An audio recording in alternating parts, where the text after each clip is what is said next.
নির্বাচনের প্রস্তুতি নিতে বললেন কায়কোবাদ। জানাবো শরিকদের সমঝোতায় আসন ছাড়বে বিএনপি।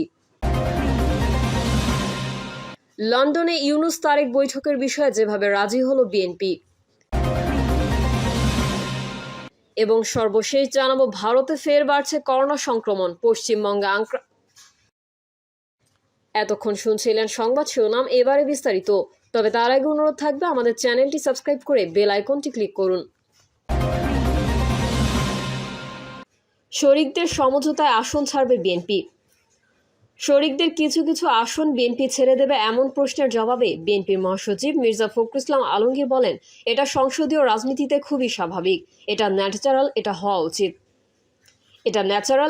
উচিত। আমরা আগে থেকে কমিটেড, আমরা নির্বাচনের পর একটা জাতীয় সরকার করব। জামায়াতে ইসলামী ও ন্যাশনাল রিপাবলিক পার্টিকে সমঝোতায় আসন দেওয়া হবে, এরকম আলোচনা আছে রাজনৈতিক অঙ্গনে। এই বিষয়ে প্রশ্ন করা হলে বিএনপির মহাসচিব বলেন, এগুলোর বিষয়ে আমার কোনো ধারণা নেই, আলোচনা থাকতে পারে। এই ধরনের কোনো আলোচনা হয়েছে বলে সেক্রেটারি জেনারেল হিসেবে আমার জানা নাই। এটা পরের ব্যাপার, যদি আলোচনা হবে কিছু, সেটা ডিফারেন্ট প্রশ্ন। রাজনীতিতে পার্লামেন্টারি ডেমোক্রেসিতে শেষ কথা বলতে কিছু নাই। চরম বিরোধী দল তার সঙ্গেও অ্যালায়েন্স হয়ে যায়। আপনি ভারতে তাকিয়ে দেখেন না যে একেবারে। নির্বাচনের প্রস্তুতি নিতে বললেন কায়কোবাদ। দলীয় নেতাকর্মীদের নির্বাচনের প্রস্তুতি নেওয়ার নির্দেশ দিয়েছেন বিএনপির ভাইস চেয়ারম্যান কাজী শাহ মোফাজ্জল হোসেন কায়কোবাদ। তিনি বলেছেন, এখন থেকে আপনারা নির্বাচনের কাজে নেমে পড়েন, জনসাধারণের কাছে ধানের শীষের জন্য ভোট চান। বিএনপি যেন সংখ্যাগরিষ্ঠ আসন নিয়ে রাষ্ট্র ক্ষমতায় যেতে পারে। কায়কোবাদ বলেন, এদেশে খালেদা জিয়ার মতো জুলুমের শিকার কেউ হয়নি। তারেক রহমান সবচেয়ে বেশি ত্যাগ স্বীকার করেছেন। ফ্যাসিবাদের আমলে খালেদা জিয়া এবং তারেক রহমানের চেয়ে বেশি কেউ নির্যাতিত হয়নি। এ দেশ ও গণতন্ত্রের জন্য খালেদা জিয়া এবং তারেক রহমানের সবচেয়ে বেশি অবদান রয়েছে। শহীদ জিয়াউর রহমানের জন্য আমরা সর্বদা দোয়া করতে হবে, কারণ তিনি এদেশে বহুদলীয় গণতন্ত্র প্রতিষ্ঠা করেছেন। তিনি আরো বলেন, নেতা নয়, আমি আপনাদের ভাই হিসেবে থাকতে চাই। যতদিন বেঁচে থাকবো আপনাদের ভাই এবং সেবক হিসেবে থাকতে চাই। আপনারা আমার জন্য দোয়া করবেন। শরিকদের সমঝোতায় আসন ছাড়বে বিএনপি। শরিকদের কিছু কিছু আসন বিএনপি ছেড়ে দেবে এমন প্রশ্নের জবাবে বিএনপির মহাসচিব মির্জা ফখরুল ইসলাম আলমগীর বলেন, এটা সংসদীয় রাজনীতিতে খুবই স্বাভাবিক, এটা ন্যাচারাল, এটা হওয়া উচিত। আমরা আগে থেকে কমিটেড, আমরা নির্বাচনের পর একটা জাতীয় সরকার করব। জামায়াতে ইসলামী ও ন্যাশনাল রিপাবলিক পার্টিকে সমঝোতায় আসন দেওয়া হবে, এরকম আলোচনা আছে রাজনৈতিক অঙ্গনে। এই বিষয়ে প্রশ্ন করা হলে বিএনপির মহাসচিব বলেন, এগুলোর বিষয়ে আমার কোনো ধারণা নেই, আলোচনা থাকতে পারে। এই ধরনের কোনো আলোচনা হয়েছে বলে সেক্রেটারি জেনারেল হিসেবে আমার জানা নাই। এটা পরের ব্যাপার। লন্ডনে ইউনূস তারেক বৈঠকের বিষয়ে যেভাবে রাজি হলো বিএনপি। যুক্তরাজ্য সফররত অন্তর্বর্তী সরকারের প্রধান উপদেষ্টা অধ্যাপক মোহাম্মদ ইউনূসের সঙ্গে বিএনপির ভারপ্রাপ্ত চেয়ারম্যান তারেক রহমানের বৈঠক আগামী 13 জুন। বিএনপির একাধিক সূত্র জানিয়েছে, ভারপ্রাপ্ত চেয়ারম্যান তারেক রহমানের সঙ্গে যুক্তরাজ্য সফরে অধ্যাপক ইউনূসের বৈঠকের বিষয়ে সরকারের উপদেষ্টা পরিষদ ও প্রধান উপদেষ্টার কার্যালয় থেকে যোগাযোগ করা হয়। সূত্র জানায়, প্রথম দিকে বিএনপির পক্ষ থেকে তারেক রহমান ও প্রধান উপদেষ্টার বৈঠকের ব্যাপারে অতটা আগ্রহ ছিল না। তবে নির্বাচনের সময়ের প্রশ্নে আলোচনা হতে পারে, সেই প্রশ্ন থেকে শেষ পর্যন্ত দলটি এই বৈঠকে সম্মতি দিয়েছে।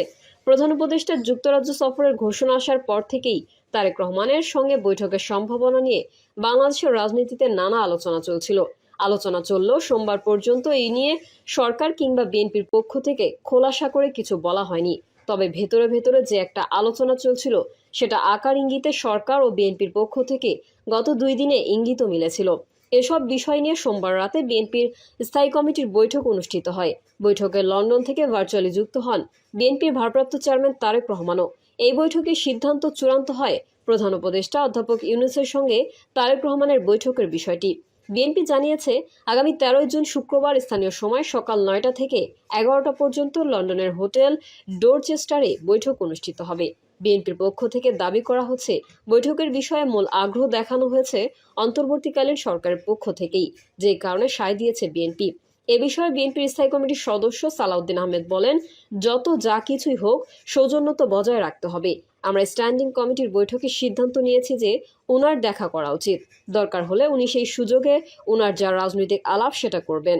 আজকে বিএনপির মহাসচিব মির্জা ফখরুল ইসলাম আলমগীর সাংবাদিকদের সঙ্গে আলাপকালে বিষয়টি খোলাসা করেছেন। তিনি বলেছেন, এটা বেশ কয়েকদিন আগে থেকেই যখন প্রধান উপদেষ্টা লন্ডনে যাওয়ার সিদ্ধান্ত হয়েছে তখন থেকেই মোটামুটি একটু আলোচনা হচ্ছিল যে সেখানে যেহেতু আমাদের দলের ভারপ্রাপ্ত চেয়ারম্যান মহোদয় আছেন, একটা সাক্ষাৎ হতে পারে। এই সম্ভাবনা তখন থেকেই শুরু হয়েছিল। ওনাকে ফর্মালি দাওয়াত করা হয়েছে মিটিংয়ের জন্য। এই মিটিংয়ের জন্য আমাদের স্ট্যান্ডিং কমিটির পক্ষ থেকে স্বাগত জানানো হয়েছে। আমরা প্রত্যাশা করছি এটা বাংলাদেশের রাজনৈতিক সংকট কাটাতে পজিটিভ ভূমিকা রাখতে পারে, বলেন বিএনপি মহাসচিব।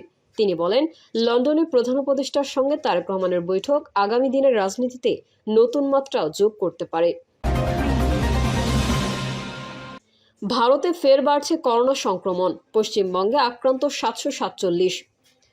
ভারতে ফের ঊর্ধ্বমুখী হচ্ছে করোনা সংক্রমণ। স্বাস্থ্য মন্ত্রণালয়ের সর্বশেষ তথ্য অনুযায়ী সোমবার একদিনে নতুন করে 358 জন করোনায় আক্রান্ত হয়েছেন। ফলে দেশজুড়ে সক্রিয় রোগীর সংখ্যা দাঁড়িয়েছে 6,491 জনে।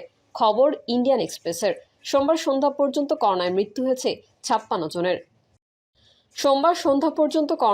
হয়েছে 65 জনের।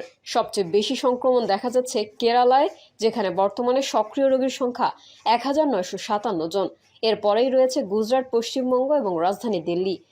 গত 24 ঘন্টায় দিল্লিতে নতুন করে 42 জন আক্রান্ত হয়েছেন। এই নিয়ে সেখানে মোট আক্রান্তের সংখ্যা বেড়ে দাঁড়িয়েছে 728 জনে। পশ্চিমবঙ্গে রোববার থেকে সোমবার পর্যন্ত 54 জন নতুন করোনা রোগী শনাক্ত হয়েছেন। ফলে রাজ্যে মোট সক্রিয় আক্রান্তের সংখ্যা বেড়ে দাঁড়িয়েছে 747 জনে, যা কেরালা ও গুজরাটের পর দেশের তৃতীয় সর্বোচ্চ। করোনার বর্তমান পরিস্থিতি নিয়ে সোমবার একটি পর্যালোচনা বৈঠক করেছেন পশ্চিমবঙ্গের মুখ্যমন্ত্রী মমতা বন্দ্যোপাধ্যায়। তিনি জানিয়েছেন, কোভিড শব্দটি শুনলেই মানুষ ভয় পায়, তবে পশ্চিমবঙ্গের পরিস্থিতি এখন নিয়ন্ত্রণে রয়েছে। তবে বেসরকারি হাসপাতালগুলোর বিষয়ে তিনি মন্তব্য করতে চাননি। বিশ্ব স্বাস্থ্য সংস্থা এসব ভ্যারিয়েন্টকে পর্যবেক্ষণাধীন রূপ হিসেবে চিহ্নিত করেছেন এবং জানিয়েছেন, বর্তমানে আতঙ্কের কিছু নাই, তবে সবাইকে সচেতন থাকার আহ্বান জানানো হয়েছে। বিশ্ব স্বাস্থ্য সংস্থা এসব ভ্যারিয়েন্টকে পর্যবেক্ষণাধীন রূপ হিসেবে চিহ্নিত করেছেন এবং জানিয়েছেন, বর্তমানে আতঙ্কের কিছু নাই, তবে সবাইকে সচেতন থাকার আহ্বান জানানো হয়েছে। প্রিয় দর্শক, এই ছিল এখনকার সর্বশেষ সংবাদ। আপডেট ও সংবাদ পেতে চ্যানেলটি সাবস্ক্রাইব করে বেল আইকনটি ক্লিক করুন। কমেন্টে আপনার মতামত জানিয়ে আমাদের সাথেই থাকুন। ধন্যবাদ সবাইকে। আল্লাহ হাফেজ।